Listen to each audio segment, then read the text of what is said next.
ನಾನು Geeta Hiremath, assistant professor JFGC Annigeri. ಮತ್ತೊಮ್ಮೆ ನಿಮ್ಗೆ ಈ ನನ್ನ ವಿಡಿಯೋ ಸೆಷನಿಗೆ ವೆಲ್ಕಮ್ ಮಾಡಿಕೊಂಡು ಹಿಂದಿನ ಸೆಷನ್ ಒಳಗೆ ನಾವೇನು ಡಿಸ್ಕಷನ್ ಮಾಡೇವೆ ಅಂತೇಳಿ ಬ್ರೀಫಾಗಿ ನೋಡ್ಕೊಂಡು ಇವತ್ತಿನ ಸೆಷನ್ ಕಂಟಿನ್ಯೂ ಮಾಡೋಣ. ಸೊ ಹಿಂದಿನ ಸೆಕ್ಷನ್ ಒಳಗೆ ರಿಕ್ರೂಟ್ಮೆಂಟ್ ಪ್ರೊಸೆಸ್ ಅಂದರೆ ಏನು, ರಿಕ್ರೂಟ್ಮೆಂಟ್ ಪಾಲಿಸಿ ಮತ್ತು ಮೆಥಡ್ಸ್ನೊಳಗೆ direct, indirect, third party, like this even internet recruitment ನೋಡೇವಿ.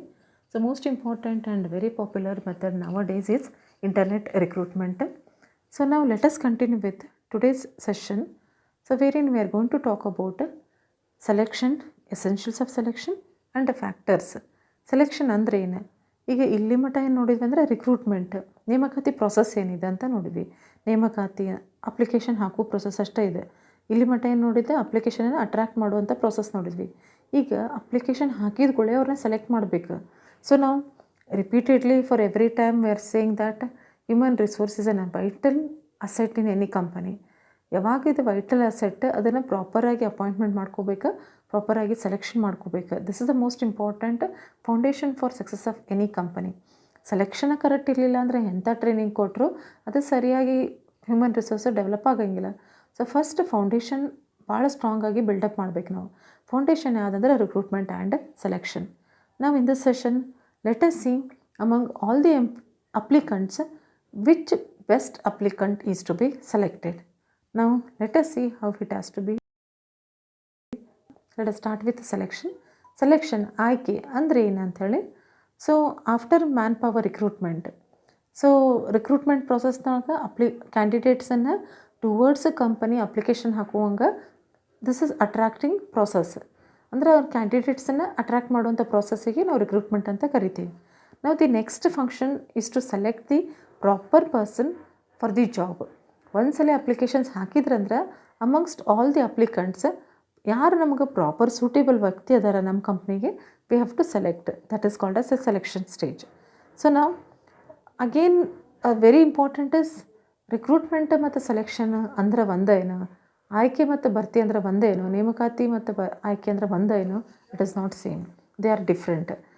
ಒಮ್ಮೊಮ್ಮೆ ಏನು ಅನಿಸ್ತೈತೆ ಅಂದ್ರೆ ಆಯ್ಕೆ, ಸೆಲೆಕ್ಷನ್ ಅಂದರೆ ಆಯ್ಕೆ, ಸೆಲೆಕ್ಷನ್ ಮತ್ತು ಉದ್ಯೋಗ ಅಂದ್ರೆ ಸೇಮ್ ಏನು, it is not same, they all are different terms. Let us first in brief shall see what is difference between recruitment and selection. Recruitment is nothing but finding prospective candidates. ಅವ್ರನ್ನ prospective candidates ಯಾರು ಅದಾರ, ನಮ್ಮ ಈ ಜಾಬಿಗೆ suitable candidates ಯಾರು ಅದಾರ, prospective candidates ಯಾರು ಅದಾರ ಅವ್ರನ್ನ ಫೈಂಡ್ ಔಟ್ ಮಾಡಿ attracting them to apply for the job.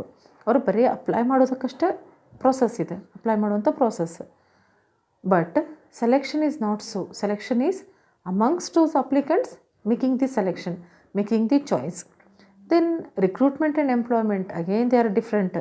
So the two steps are not same. So ನಾವು the step is employment is entire process. Whole process of the recruitment and selection is employment.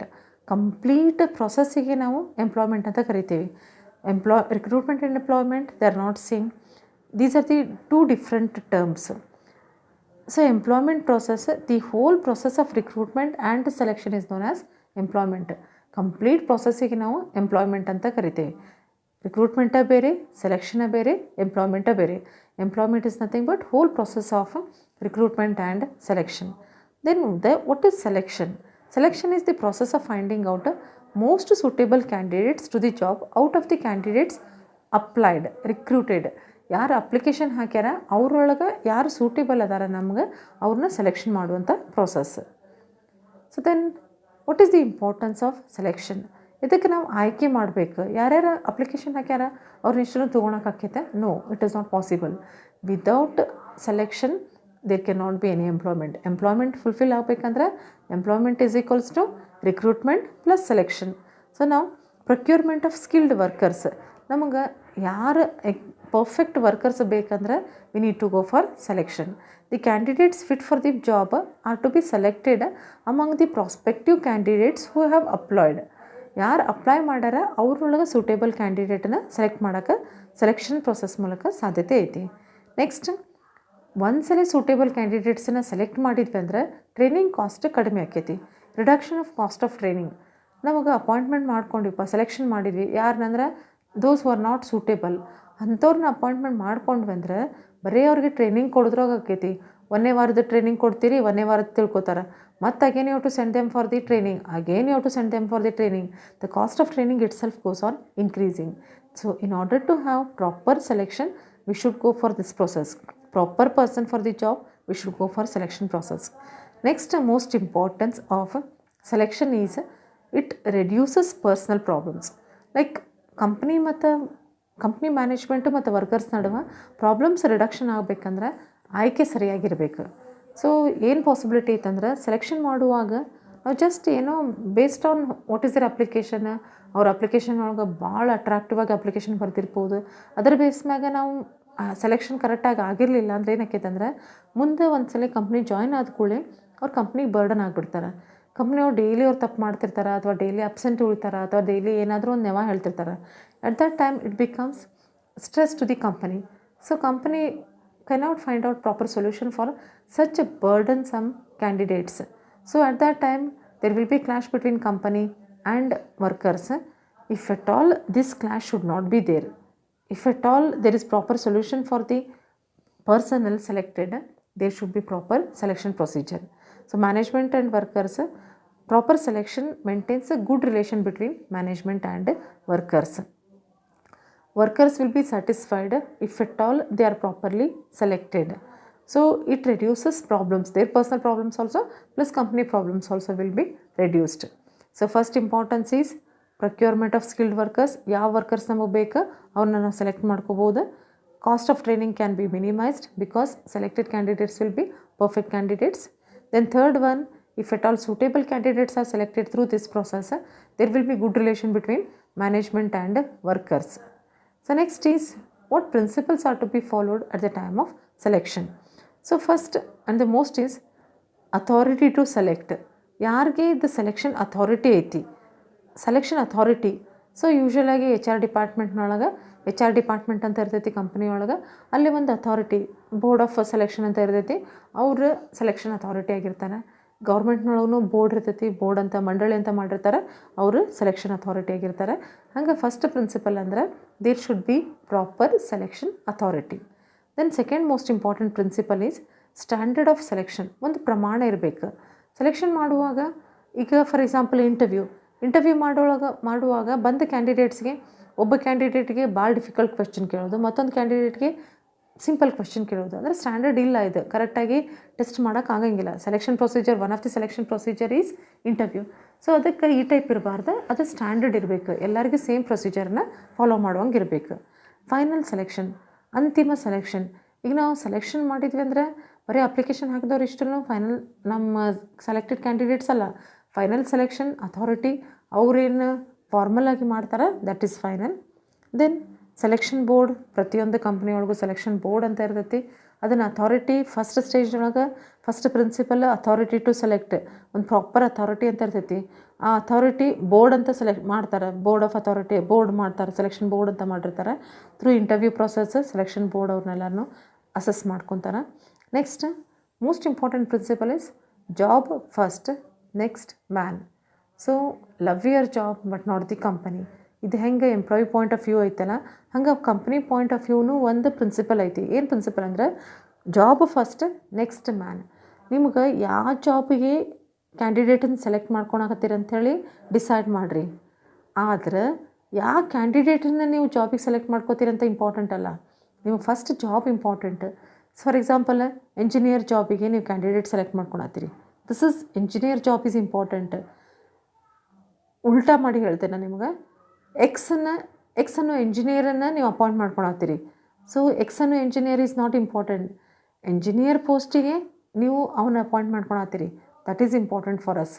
V have to identify that job is first, next man. Next proper service. So ಒಂದು ಸಲ appointment ಮಾಡಿಕೊಂಡ್ರೆ satisfying ಸರ್ವಿಸಸ್ಸನ್ನು, ಅಲ್ಲಿ salary appointment ಮಾಡ್ಕೊಂಡು ಕೂಡ ಅವ್ರಿಗೆ salary ಅಥವಾ welfare measures ಇರ್ಬೋದು, ಅದನ್ನೆಲ್ಲನ ಕನ್ಸಿಡರ್ ಮಾಡಬೇಕು. Differential selection method.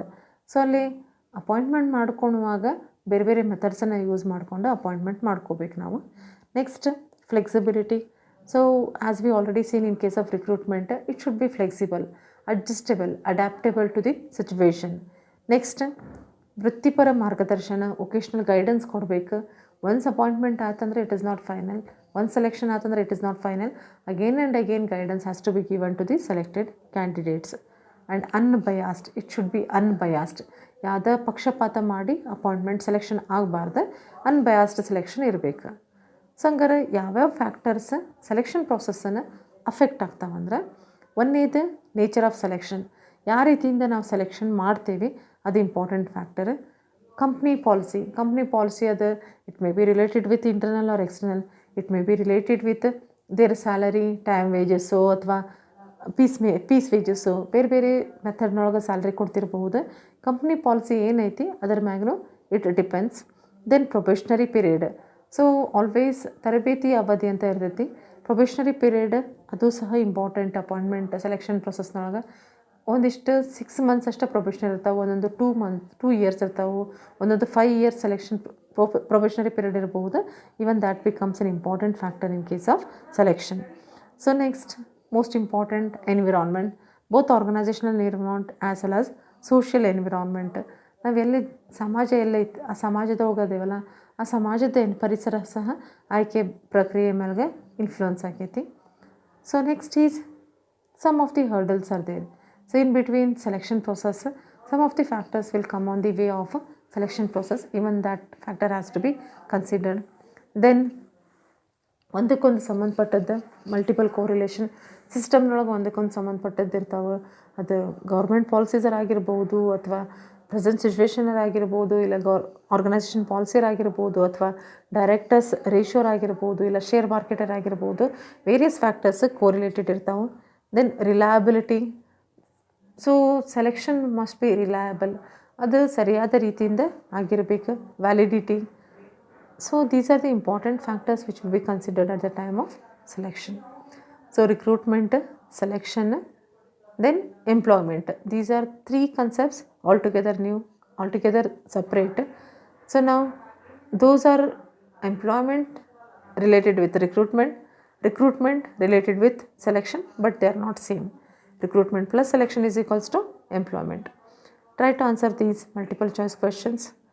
So then try to understand yourself what is this selection process is, ಯಾವ ಟೈಪ್ ಸೆಲೆಕ್ಷನ್ ಮಾಡ್ತಾರೆ ಅಂಥೇಳಿ ಒಂದ್ಸಲ ಪ್ರಾಕ್ಟಿಕಲ್ ಆಗಿ ಐಡೆಂಟಿಫೈ ಮಾಡೋಕ್ಕೆ ಪ್ರಯತ್ನ ಮಾಡಿರಿ.